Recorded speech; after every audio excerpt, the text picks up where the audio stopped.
अब पशुपति व्रत को समझ लेना। कई माताएं गलती करती हैं, कई माताएं व्रत को नए नए तरह से करती हैं। कोई कुछ बताता है, कोई कुछ बताता है, कोई कुछ बताता है। उस व्रत को आप समझ लीजिए, पशुपति व्रत।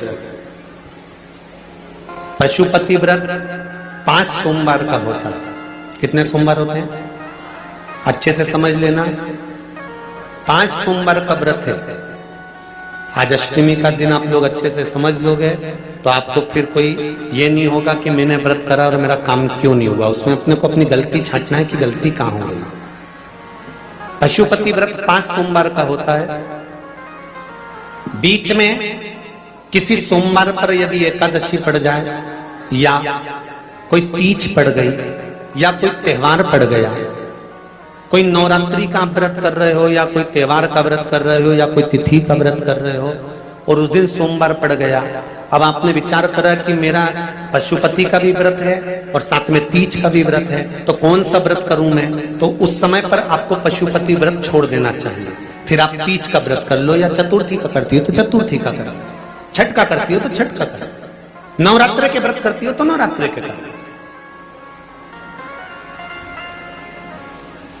5 व्रत पशुपति होते हैं। व्रत करने के लिए जब आप निश्चित करें कि मुझे इस सोमवार से पशुपतिनाथ के व्रत करना है, जीजियों भाइयों ध्यान रखना, उस दिन सुबह स्नान करने के बाद में बड़े प्रेम से पूजन की थाली लगा लो। उसमें चंदन, अबीर, गुलाल, जो भी आप रखना चाहें, रौली, चावल, मौली, जनेऊ, पंचामृत, चाहो तो अलग अलग ले जाओ, चाहो तो एक साथ मिलाकर ले जाओ। भगवान शंकर की पूजन करो सुबह के समय पर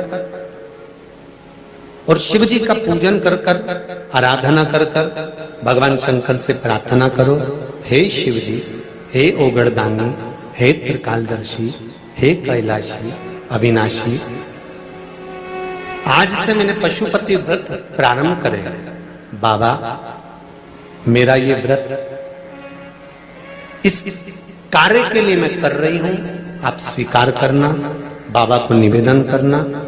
पूजन का सामान थाली में उतना लेकर जाना कि सुबह भी काम आ जाए और शाम को भी काम आ जाए। अलग से पूजन का साहित्य में शाम को अलग से नहीं रखना, थाली में उतना ही रख के ले जाओ जितना सुबह भी काम आए और शाम को भी काम आए। बाबा को निवेदन कर कर पूजा की थाली वापस ले आओ। शाम के समय पर घर में मीठा बनाओ, 6 दिए रखो थाली के अंदर घी के, और दिए रखकर मीठा ले जाकर मंदिर में पूजन करो। शाम को स्नान कराने की जरूरत नहीं, पंचामृत स्नान की जरूरत नहीं है। शाम को तो केवल जल का छींटा दे दो, पंचामृत का छींटा दे दो, बाबा की पूजन करो। पूजन कर कर प्रसाद के पहले 3 हिस्से करो। 3 हिस्से करने के बाद फिर आप दिया लगाइए। फिर बाबा को कितने दिए लगाना है, जम के बोलो, 5 दिए लगाना है आपको शंकर भगवान को। 5 दिए लगाइए, एक एक दिया जलाते जाएं और शंकर भगवान से पहले सोमवार को दिया जलाते समय अपने हृदय की बात कहते जाएं। 5 दिए पूरे हो जाएं। छठा दिया जलाना नहीं है, उसको थाली में वापस रख लेना। दिए को थाली से नीचे उतारना जरूर। कौन से दिए को, जम के बोलो जरा, छठे दिए को मंदिर में उतारना जरूर और फिर वापस थाली में रख लेना है। प्रसाद 2 हिस्से मंदिर में छोड़ना है, 1 हिस्सा थाली में रख के ले आना है। पूजन कर कर बाबा को निवेदन कर कर वापिस आइए। शाम को जब घर में प्रवेश करो, सीधे हाथ की ओर, घर में अंदर जाते समय अपना जो राइट हैंड हो, अपना जो सीधा हाथ हो, उस ओर बैठो और बैठने के बाद उस दिए को प्रकट कर लो, प्रज्वलित कर लो। वहां पर भी शिव जी से प्रार्थना करो, हमारा यह कार्य है, सफल करिएगा। बाबा से निवेदन करके घर के अंदर प्रवेश कर जाओ। भोजन जब जीमने के लिए बैठो, भोजन करने के लिए बैठो, सबसे पहले जो प्रसाद लेकर आए हो उस प्रसाद को खाइए। जो प्रसाद आप लेकर आए उस प्रसाद में से किसी को नहीं देना है, आपको अकेले खाना। उतना ही प्रसाद लेकर जाना जितना खब जाए, छोड़ना भी नहीं। सबसे पहले प्रसाद खाइए, उसके बाद में भोजन करिए। इस व्रत में सुबह आप फलहार कर सकते हो, शाम को भोजन कर सकते हो। भोजन में ये जरूरी नहीं है कि मीठा ही खाना है, नमकीन भोजन भी कर सकते हो। बस मीठा कब खाना है, जब प्रसाद का एक हिस्सा लेकर आओ तो वो एक हिस्सा आप खाओ। उसके बाद में जब भोजन करो तो नमक का करो, कोई मना नहीं, मिर्ची का करो, पर उसमें दिखावा ना करो और भोजन करें। ऐसे 5वां जब सोमवार आ जाए, बीच में अगर कोई सोमवार छूट भी जाए तो व्रत करना, पूजन मत करना। कोई रजो धर्म आ गया, रजस वाला धर्म आ गया, कोई कार्य आ गया तो उसमें पूजन करना, पूजन नहीं करना है, उसमें व्रत जरूर करना। और जब 5वां व्रत रहे और 5वां व्रत जब रहे तो उस 5वें व्रत में जब सुबह पूजन करिए और शाम को पूजन करो तो शाम को भगवान पर 108 या तो चावल के दाने, मूंग के दाने या बेलपत्र या फूल की पत्ती, जो भी 108 चढ़ा सकते हो भगवान को चढ़ाकर एक श्रीफल 11 रुपए उस पे रखकर शिव जी से निवेदन कर कर घर पर आ जाइए, दिया लगाइए और बाबा से निवेदन कर कर प्रसाद पाइए। अगर नियम से कर लिया तो मेरा विश्वास कहता है 5 सोमवार के अंदर ही आपका काम हो जाएगा, 5वें तक पहुंचोगे। ये शिव शंभु शरणे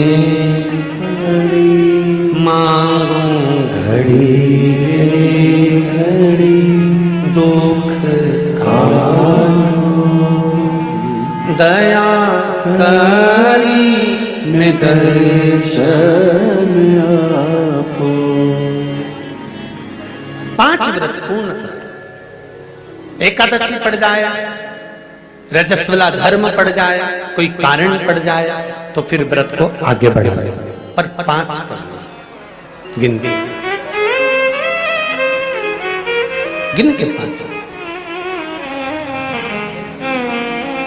ऐसा मेरा शिव है। पशुपतिनाथ भगवान का स्मरण देवताओं ने किया, समय आया, आगे वर्णन आया।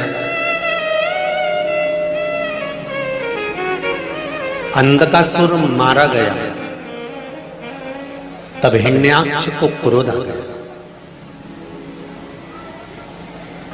अंधकासुर जब मरा तब हिरण्याक्ष को क्रोध आया और हिरण्याक्ष को क्रोध आया कि बताओ मेरा भतीजा मर गया, मेरा भाई मर गया, और भतीजा और भाई ये दोनों मर गए, मेरा सगा भाई आज मारा गया और मेरा भतीजा मारा गया। हिरण्यकशिपु को क्रोध आ गया और उसने तुरंत विचार कर लिया कि अब मैं तप करूंगा, ब्रह्मा जी से वर प्राप्त करूंगा। तप कर ब्रह्मदेव से वर प्राप्त कर, ना नीचे मरूं ना ऊपर मरूं। सुनिए भागवत, ना अंदर मरूं ना, बोलते जाओ, बाहर ना अस्त्र से मरूं ना नर से, पशु से, ना दिन में ना ही 12 महीने में। वर मांगा था ना 12 महीने में नहीं मरूं, मेरे लिए कोई 13वां महीना है।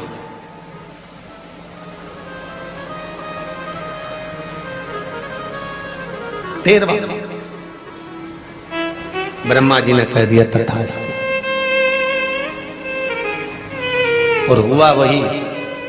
आया घर, धर्म पत्नी नहीं थी, कहां गई? इंद्र ले गए। इंद्र क्या गए तो देवऋषि नारद ले गए। नारद जी क्या, इंद्र जिस नारी को लेकर आए थे हिरण्यकशिपु की पत्नी को, वो पत्नी देवऋषि नारद की गर्भित थी, और गर्भित नारी को देवऋषि नारद ने जो ज्ञान प्रदान करा, उस ज्ञान के बल से गर्भ से जो संतान उत्पन्न हुई, उसने जन्म लेते से ही भगवान के नाम का आह्लाद करा और उसी का नाम प्रहलाद हो गया। वो प्रहलाद प्रकट